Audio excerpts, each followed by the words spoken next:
ओम नमः शिवाय। पवना नदीच्या काठी असलेले हे प्राचीन महादेव मंदिर।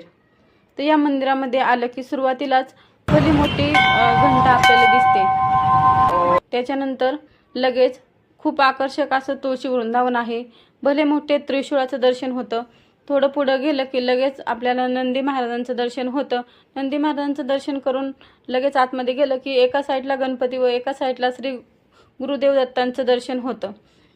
ओम नमः शिवाय, ओम नमः शिवाय, हर हर भोले नमः शिवाय। ओम नमः शिवाय, ओम नमः शिवाय, हर हर भोले नमः शिवाय। ओम नमः शिवाय, ओम नमः शिवाय, हर हर भोले नमः शिवाय।